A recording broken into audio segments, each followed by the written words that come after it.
পঞ্চায়েত নির্বাচনে নির্দল প্রার্থী দাঁড় করিয়ে তাদেরকে জেতালেন আপনারা। এবারে নির্দল প্রার্থী দাঁড় করিয়ে সমাজ থেকে আপনারা কার সুবিধা করতে চাইছেন? সুবিধা করতে চাইছেন মমতা ব্যানার্জি আর তার দলকে।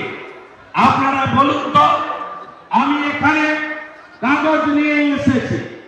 মাননীয় অজিত প্রসাদ মাহাতো মহোদয়, আপনি বলতে পারবেন আপনার এখানে কেন্দ্রীয় সরকার রাজ্য সরকার যৌথভাবে সিদ্ধান্ত নেয় তাদেরকে তারা এসসি এসটি বা ওবিসি কে অন্তর্ভুক্ত করবেন।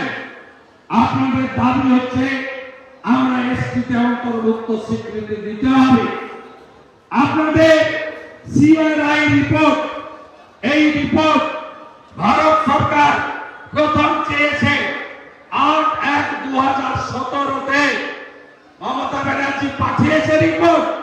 2017 থেকে 24 10 বার, 7 বছরে 10 বার কেন্দ্রীয় সরকার পশ্চিমবঙ্গের সরকারকে বলেছে জাস্টিফিকেশন অর্থাৎ যৌক্তিকতা আমাদের কাছে পাঠাও।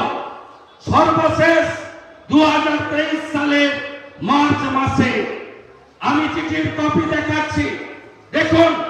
বলুন কোথায় কেন্দ্রের ভুল আছে, কোথায় কেন্দ্রের ভুল আছে বলুন।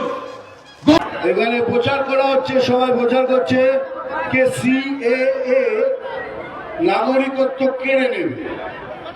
আমি বলছি সিএএ এটা নাগরিকত্ব দেওয়ার কানুন। যাদের নাগরিকত্ব নেই, যারা নাগরিক নয়, তাদের নাগরিক করার কারণ হলো সিএএ। মিথ্যে প্রচার করা হচ্ছে। আর আমি যেটা বলছি সেটা যদি মিথ্যে হয় তাহলে আপনারা সবাই মিলে এই গ্রাউন্ডে থুতু ফেলবেন আর আমি সেই থুতুগুলো চাটবো। এত বড় কথা বললাম। মিথ্যে প্রচার করা হচ্ছে, ভুল প্রচার হচ্ছে। ভুল প্রচার করে ফাঁসবেন না। ভোট শেষ হলেই সব শেষ হয়ে যাবে। তারপরে আপনি ওদিকেও নাম দেবেন না, এদিকেও নাম দেবেন না। আপনার এগুলো যাবে, এগুলো যাবে। আগে থেকে বলে দিয়ে গেলাম, বিজেপি মুসলমানদের এগেনস্টে নয়। এটা বারবার আপনাদের মাথায় চাপিয়ে দিয়ে এটাই ভুল দেখাচ্ছে যে বিজেপি হলো মুসলমানের বিরুদ্ধে। বিজেপি মুসলমানের বিরুদ্ধে নয়। একবার বিজেপিকে ভোট দিন, তারপরে আসল জানতে পারবেন বিজেপি কত ভালো চায় আপনাদের।